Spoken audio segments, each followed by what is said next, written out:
दिव्य तेजमयो देवाः महावीरो महाबला ज्ञान गुण भक्ति संगमो श्री हनुमते नमो नमः।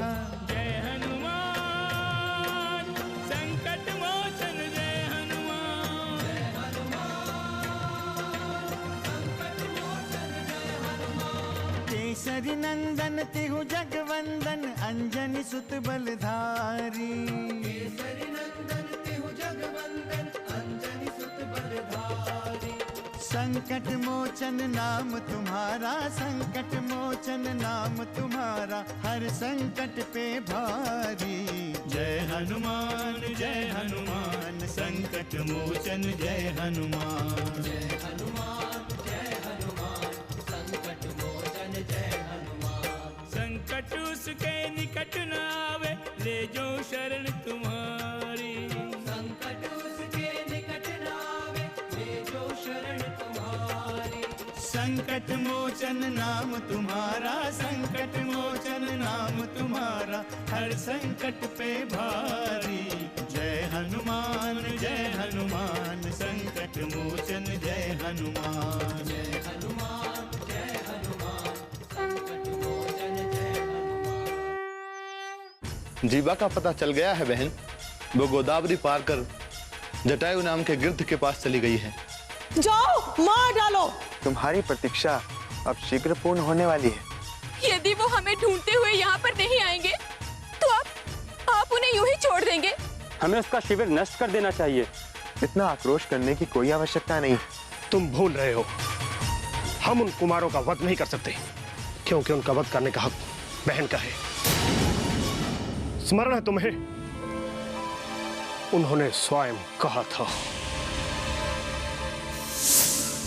और यदि सचमुच वो हम राक्षसों का विनाश करने आया है तो मैं विश्वापुत्री लंकेश की भगिनी इस विशाल वन प्रदेश को साक्षी मानकर प्रण लेती हूँ कि मैं उन कुमारों को अपने इन हाथों से तड़पा तड़पा कर मारूंगी।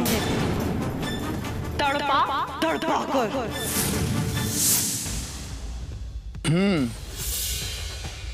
ठीक कहा तुमने, हम उनका वध नहीं कर सकते। भारी अनर्थ से बचा लिया तुमने। चलो जीवा की सूचना बहन शूर्पणखा को देते हैं। चलो चलो। तात, आप इस स्त्री को शरण दें।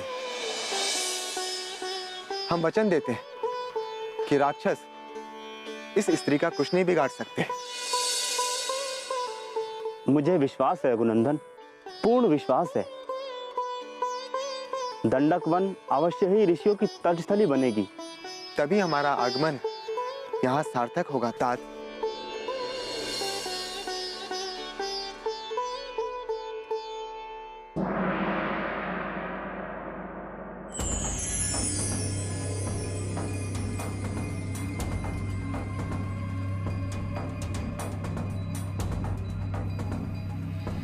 क्षमा करें महारानी, सेनापति खर और दूषण आपसे मिलना चाहते हैं। आने दो उन्हें।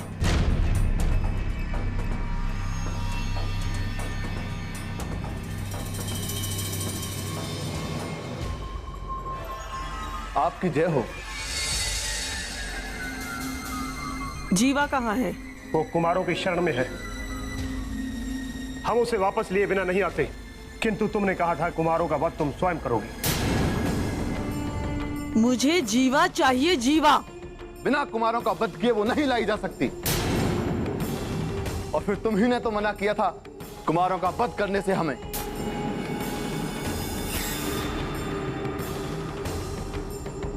वो कोई साधारण कुमार नहीं हो सकते। जिस प्रकार उन्होंने विरध का वध किया है, उससे तो यही लगता है कि वे बहुत बलशाली हैं।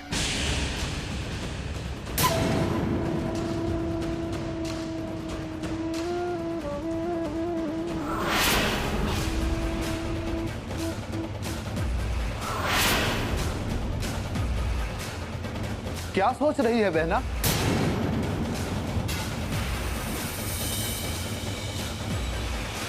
तुम दोनों जाओ।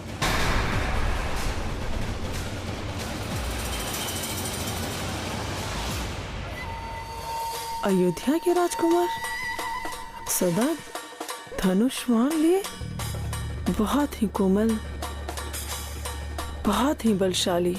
एक बार अवश्य देखना चाहिए। कितने साहसी हैं दोनों कुमार।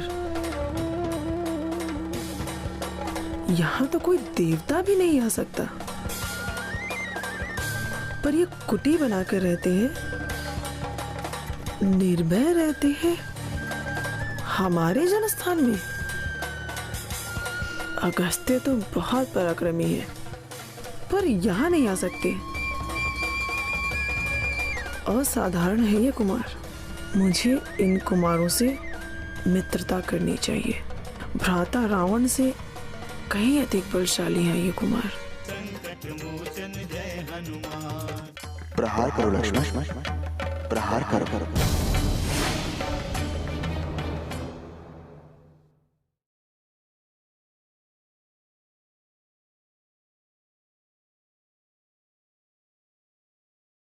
संकट मोचन जय हनुमान।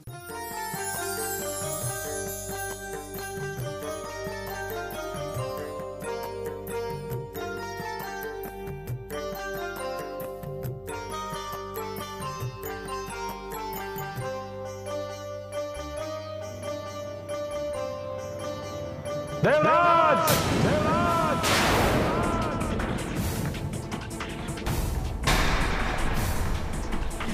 तुम यहाँ क्या चाहते हो? डरो मत देवराज इंद्र, हम तुम्हें यहां भयभीत करने नहीं आए हैं।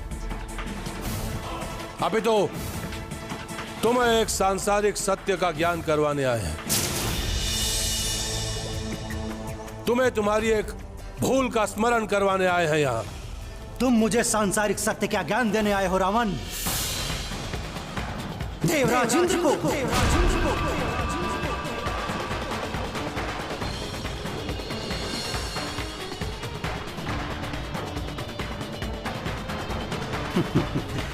क्या चाहते हो? देवी हेमा की मुक्ति, अपनी भार्या मंदोदरी की माता की मुक्ति। हेमा हमारी सभा की अप्सरा है। मैदानों से मैंने उसे मुक्त कराया था। दंड का भागी तो तुम्हारा ससुर है, जिसने अमरावती की अप्सरा पर दृष्टि डाली और उसे भ्रमित करके पाताल लोक लेके गया और उसे कई वर्षों तक प्रताड़ित करता रहा। हेमा ने कभी उसे स्वीकार नहीं किया। देखो देवराज इंद्र, मैं तुम्हारे साथ यहां व्यर्थ की वार्ता करने नहीं आया हूं। मेरे लिए मेरे ससुर और मेरे भार्या की भावना अधिक महत्वपूर्ण है।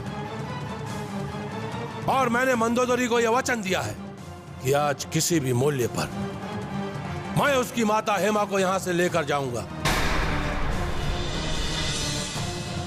और मैं अपने वचन की पूर्ति करूंगा देवराज इंद्र, पूर्ति करूंगा। प्रलाप बंद करो रावण, बंद करो रावण। कदाचित तुम भूल गए हो कि ये भूलोक नहीं है, ये इंद्रलोक है। यहां तुम्हारी मनमानी कदापि नहीं चलेगी।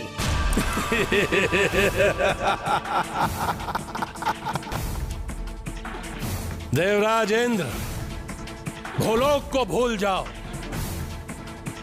समस्त त्रिलोक में हमारी सत्ता है।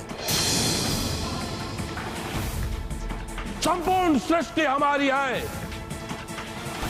कदाचित तुम्हें ज्ञात नहीं है कि हमने साक्षात काल पर विजय प्राप्त की है। किंतु इंद्रलोक पर विजय प्राप्त करना संभव नहीं है। यदि अपने प्राणों की रक्षा चाहते हो तो भी लौट जाओ, लौट जाओ रावण। अन्यथा हमारा वज्र अभी तुम्हारे अहंकार को चूर चूर कर देगा।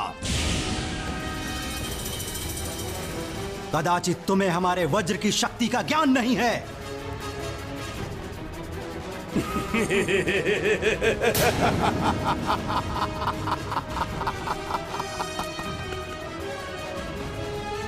इस संसार में ऐसा कुछ नहीं है जिससे लंकेश रावण अज्ञात हो। और अपने जिस वज्र पर तुम्हें इतना विश्वास है, इतना अहंकार है, उस वज्र को हम अभी इसी क्षण अपने पैरों तले कुचल सकते हैं। ये तेरा अहंकार बोल रहा है रावण। तो ठीक है देवराज इंद्र, मैं अभी इसी क्षण देवी हेमा को यहां से लेकर जा रहा हूं। यदि तुम में शक्ति है और मुझे रोक सकते हो तो रोक लो।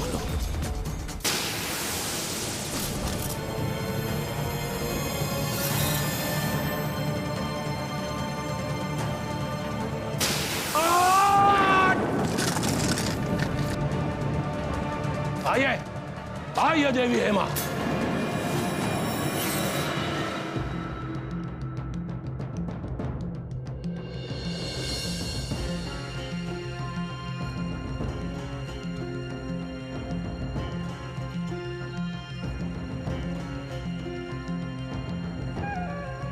प्रहार करो लक्ष्मण, प्रहार करो। जी भैया।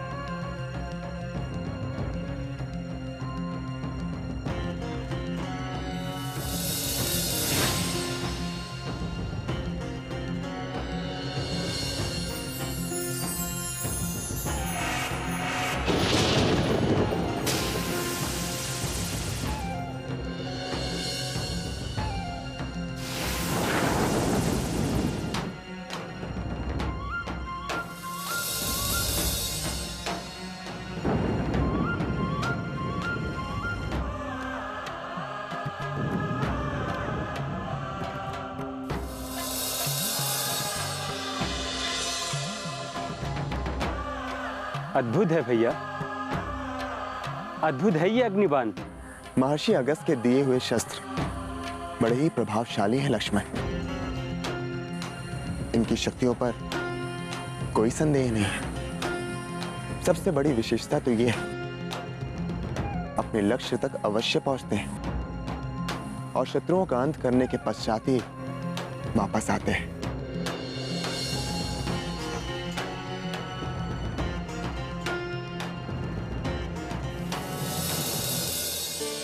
क्या कर रहे हैं स्वामी? पूजा और ध्यान छोड़कर सदैव अस्त्र शस्त्र की बातें। मैं कब से फलाहार के लिए आप दोनों की प्रतीक्षा कर रही हूँ। चलो लक्ष्मण, फलाहार कर लेते हैं। जी भैया।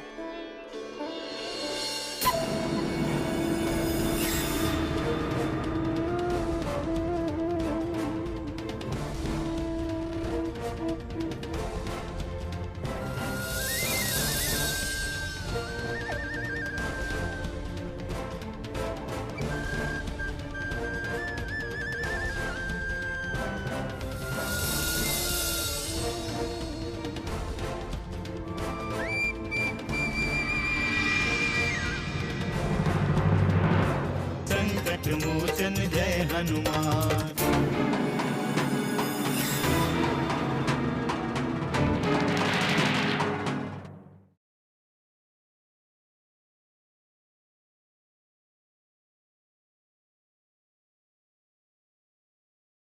संकट मोचन जय हनुमान। जय श्री राम, जय जय श्री राम, जय श्री राम, जय जय श्री राम।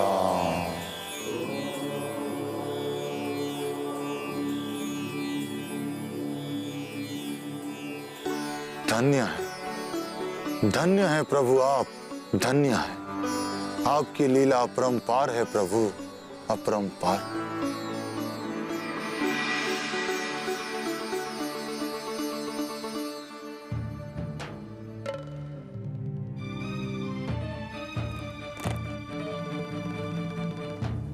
महाराज सुग्रीव, जामन जी, आप सभी हमें इस तरह क्यों देख रहे हैं? पवन पुत्र, तुम 2 दिनों से इसी अवस्था में हो।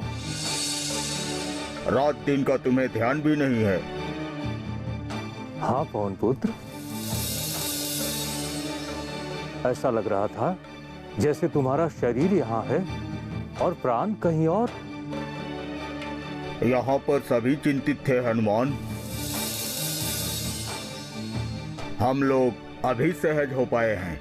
आप ही ने तो कहा था ताजा मन, श्री राम को पाने के लिए महादेव को प्रसन्न करना पड़ेगा। हाँ हनुमान, ये तो शाश्वत सत्य है। इसलिए तो मैं अपना शरीर यहीं छोड़कर महादेव शिव के पास चला गया था, ताकि उनकी कृपा से प्रभु श्री राम के दर्शन पा सकूं। तो क्या प्रभु श्री राम के दर्शन हुए हनुमान? हाँ महाराज, मेरे ज्ञान चक्षु खुल गए। महादेव शिव की कृपा से मुझे ये ज्ञात हुआ कि प्रभु श्री राम सदैव मेरे साथ हैं। भाग्यशाली हो पवन पुत्र कि तुम्हें श्री राम के दर्शन हुए। हम लोग तो कब से उनकी प्रतीक्षा कर रहे हैं। हाँ तात, और प्रभु श्री राम ने यह भी कहा है वो साक्षात हमें दर्शन देंगे। अब हमारी प्रतीक्षा समाप्त हुई। प्रभु शीघ्र ही आने वाले हैं। जय श्री राम, जय श्री राम, जय जय श्री राम, जय जय श्री राम। भरी पूरी भुजाएं, पुष्ट शरीर,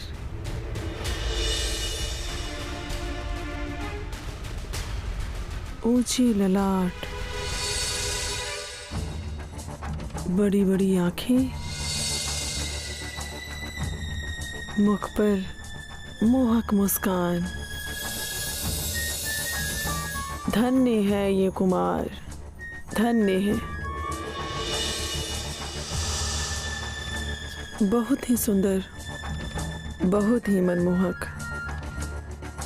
कोई भी इन्हें देखकर सम्मोहित हो सकता है। मैं भी। इन्हें पाकर तो मेरा जीवन सफल हो जाएगा।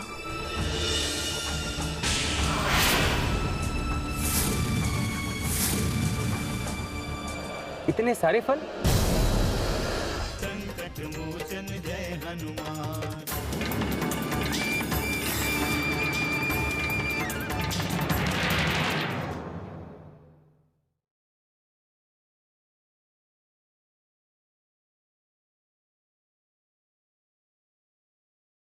संकट मोचन जय हनुमान। भाभी, इतने स्वादिष्ट फल खाकर मन तृप्त हो गया। ऐसा प्रतीत होता है कि अगले 1-2 दिनों तक फलाहार करने की आवश्यकता ही नहीं पड़ेगी। आप थोड़े से ही फल खाकर संतुष्ट हो जाते हैं। राजमहल में तो ऐसा नहीं था। सीते, लक्ष्मण को सदैव राक्षसों की चिंता लगी रहती है। इसी चिंता में ये फलहार करना भी भूल जाता है। नहीं भैया, मुझे तो सदैव उन भोले भाले वनवासियों की चिंता लगी रहती है जो कभी भी राक्षसों का आहार बन जाते हैं। आपने देखा नहीं उस स्त्री को? कितनी भयभीत थी वो, कितनी दुखी थी।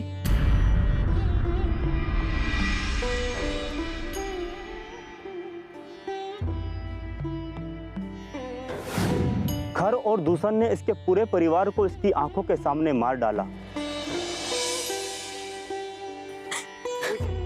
और इसको सुपनखा के श्रृंगार के लिए छोड़ दिया। हाँ रघुवीर, उसने मुझे बहुत सताया है। भैया, राक्षसों का अंत करना अब आवश्यक हो गया है। यदि उनका अंत नहीं हुआ तो वो संपूर्ण मानव जाति के लिए संकट का कारण बन जाएंगे। परंतु लक्ष्मण, आप सदा राक्षसों के अंत की ही बातें क्यों सोचते हैं? उन्हें समझाया भी तो जा सकता है। हाँ सीते, सत्य कहा तुमने। सूर्पनखा को तो समझाया ही जा सकता है, क्योंकि वो भी एक स्त्री है और स्त्री हृदय बहुत ही कोमल होता है। ध्यान रहे, कोमल हृदय शीघ्र ही खंडित भी हो जाता है। आप दोनों भ्राता वार्तालाप करें, मैं कुटी में जाकर थोड़ा विश्राम कर लेती हूँ। ठीक है सीते।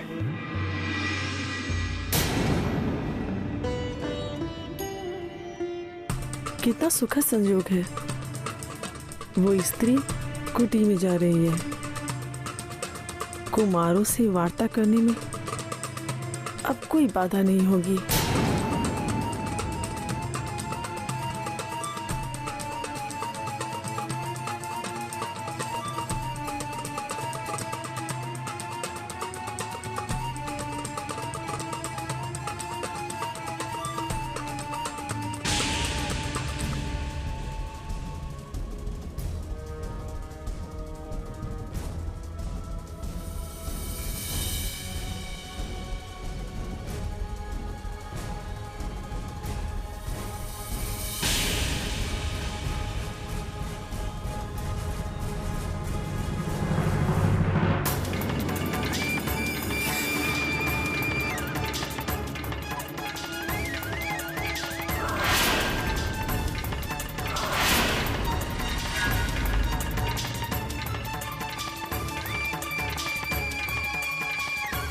मैंने आज तक अपने आप को इतना अपमानित महसूस नहीं किया। जय हनुमान, असुर निकंदन जय हनुमान।